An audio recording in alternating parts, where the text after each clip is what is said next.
Hello friends, मैं रोहित आप सभी का स्वागत करता हूं आपके अपने यूट्यूब चैनल एडू इंडिया में। आज हम पर्यावरण के बारे में समझ बनाएंगे और इससे क्या तात्पर्य है और इसके क्या घटक हैं, इनके बारे में भी जानकारी प्राप्त करेंगे। और पर्यावरण के संरक्षण के बारे में हम अगली वीडियो में देखेंगे। ठीक है, तो पर्यावरण से क्या तात्पर्य है, इसके बारे में हम जानकारी प्राप्त करेंगे। तो वीडियो प्रारंभ करते हैं। इसका तात्पर्य है पर्यावरण, परि प्लस आवरण। ठीक है, परि धन आवरण। परि का अर्थ होता है चारों ओर से, और आवरण का अर्थ हुआ कि परि का अर्थ है चारों ओर से, आवरण का अर्थ हुआ घेरे हुए। जो आवरण हमें चारों ओर से घेरे हुए है उसे कहते हैं पर्यावरण। ये तो हो गई एक घिसी पिटी परिभाषा। इसको एज ए बुक मतलब कई किताबों में देख सकते हैं।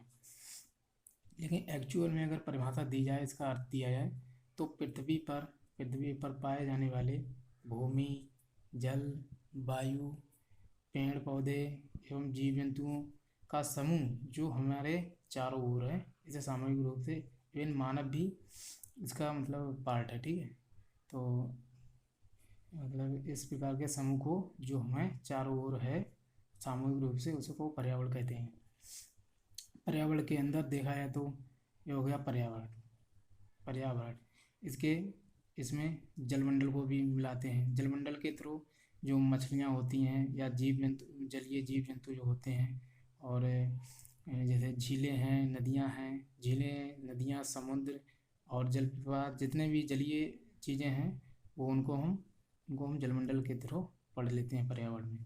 और स्थलमंडल के थ्रू जो कि पेड़ पौधे पाए जाते हैं, पृथ्वी पर जो भी स्थलमंडल पर पाया जाता है वो सभी चीज़ें हम पर्यावरण के अंदर, स्थलमंडल के अंदर अंतर्गत पढ़ लेते हैं।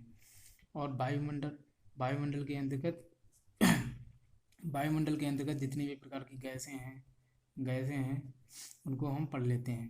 जैसे कि नाइट्रोजन हुई, nitrogen, CO2, carbon dioxide, oxygen एवं कई तरह की गैसें होती हैं, उनको हम वायुमंडल के अंदर पढ़ लेते हैं, जो कि पर्यावरण का एक भाग है।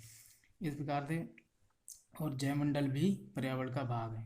जयमंडल को हम नीचे देख सकते हैं कि जयमंडल पर्यावरण का किस प्रकार से भाग है। जैसे कि ये हो गया स्थलमंडल, ये स्थलमंडल हो गया, और ये हो गया वायुमंडल, और ये हो गया जलमंडल।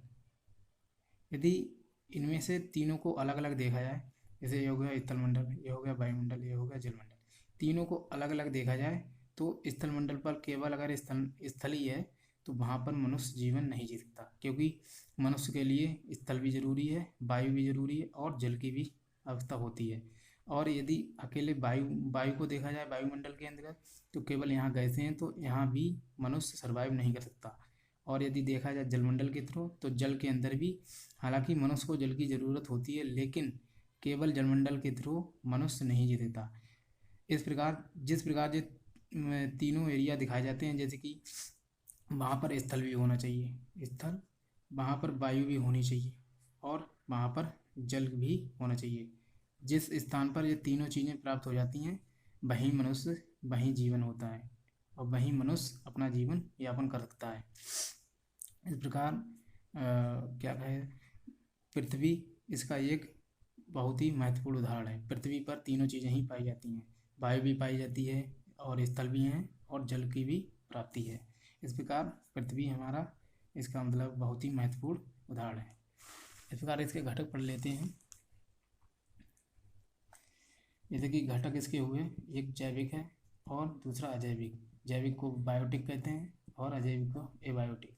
जैविक के अंतर्गत, जैसे कि जैविक के अंतर्गत, जैविक का अर्थ होता है जीवित, बेजीवित प्राण, जो कि जीव जंतु जिसमें जान होती है या मतलब श्वसन की क्रिया करते हैं, उसको हम जैविक के थ्रू पढ़ लेते हैं पर्यावरण के घटक के रूप में।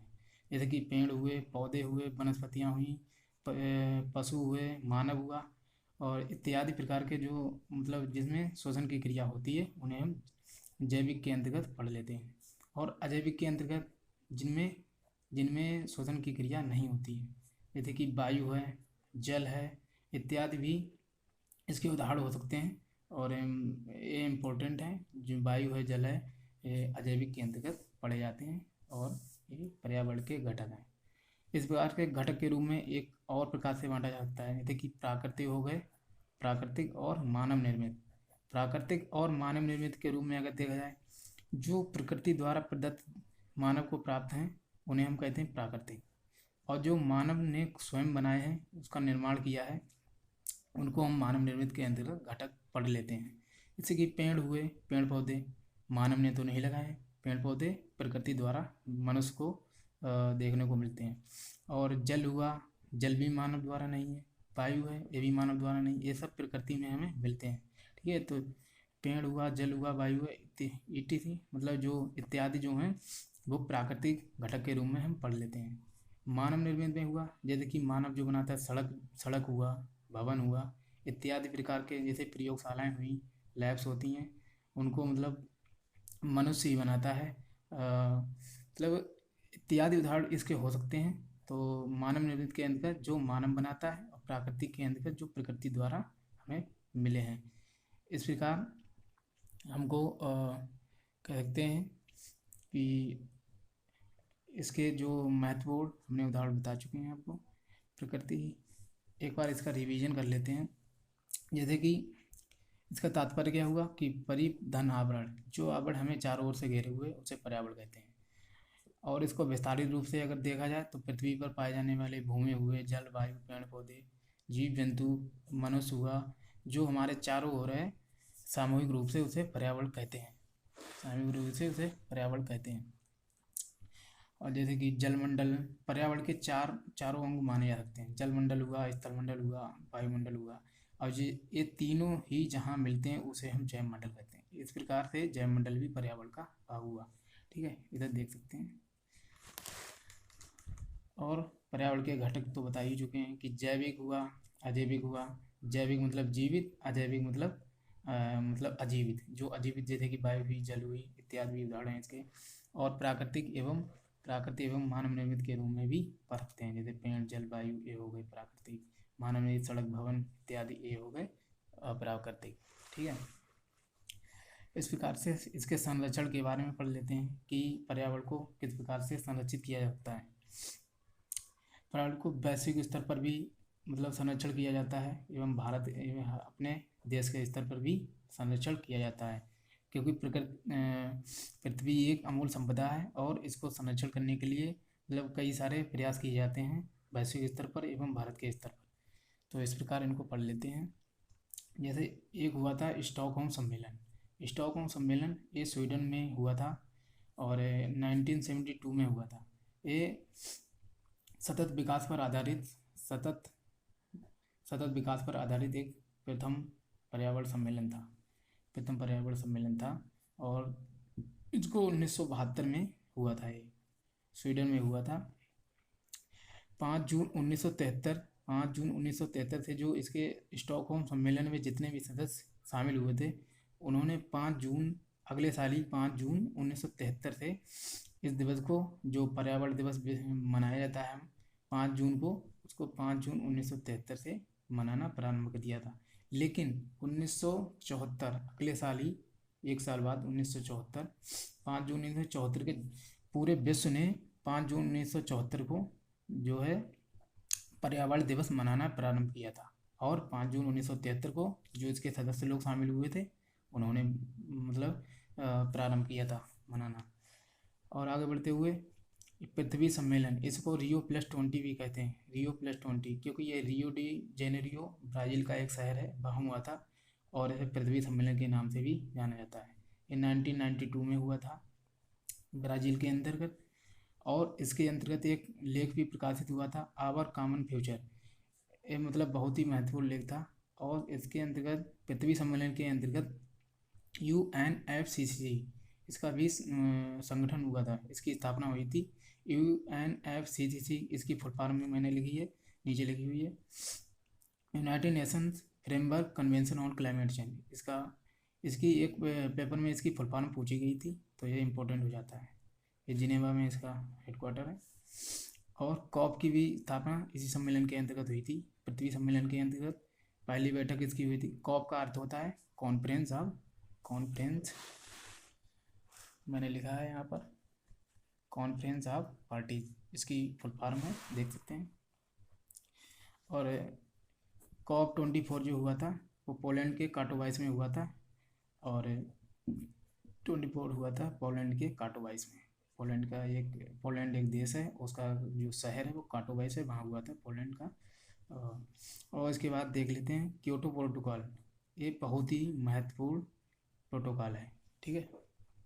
क्योटो प्रोटोकॉल एक बहुत ही महत्वपूर्ण, इससे कई सारे क्वेश्चन पूछे जा चुके हैं कि क्योटो प्रोटोकॉल कहाँ हुआ था, तो आंसर होना चाहिए जापान। कब हुआ था? 1997 में हुआ था। और एक किससे संबंधित है? तो ग्रीन हाउस जो गैसें होती हैं, ग्रीन हाउस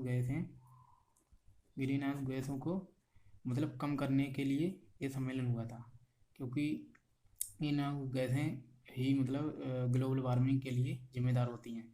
तो इसलिए मतलब ग्रीन हाउस गैसों को कम करने के लिए देशों के लिए कहा गया था। इस प्रकार ये सम्मेलन हुआ था क्योटो प्रोटोकॉल 1997 में। मॉन्ट्रियल प्रोटोकॉल ये भी एक बहुत ही महत्वपूर्ण सम्मेलन हुआ था।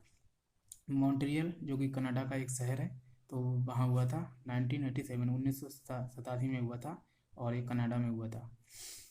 मॉन्ट्रियल प्रोटोकॉल 16 सितंबर 1997 में हुआ था, इसलिए 16 सितंबर से मतलब इसके बारे में क्या था कि मॉन्ट्रियल प्रोटोकॉल में ओजोन परत ओजोन परत को नुकसान पहुंचाती है, CFC क्लोरोफ्लोरोकार्बन, इसको कम करने के लिए मतलब ये सम्मेलन हुआ था।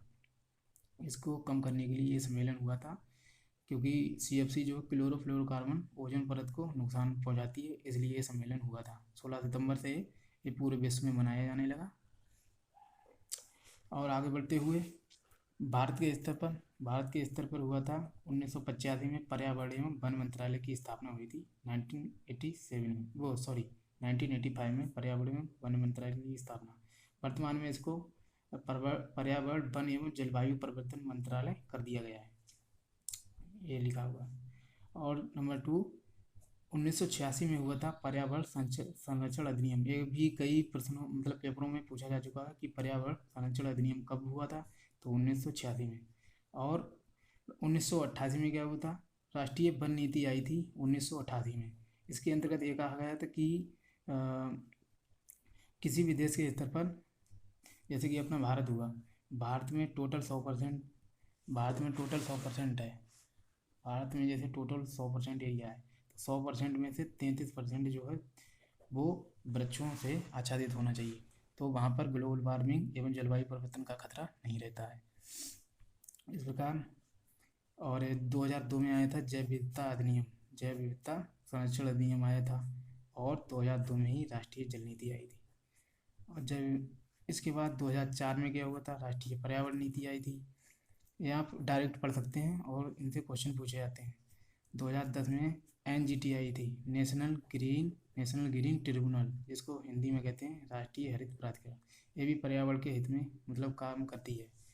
इस प्रकार हमारा जो है चैप्टर पूरा हो गया है। और हमने वैश्विक स्तर पर संरक्षण पढ़े, भारत के स्तर पर भी पढ़े, और इधर पर्यावरण के बारे में पढ़ा कि इससे तात्पर्य क्या है, और इसके घटक भी पढ़े, इसके घटक एवं पर्यावरण संरक्षण से होने वाले वैश्विक एवं भारत के स्तर पर प्रयासों को पढ़ा हमने, ठीक है। तो आई होप आपको समझ में आया होगा। और जय हिंद, वंदे मातरम।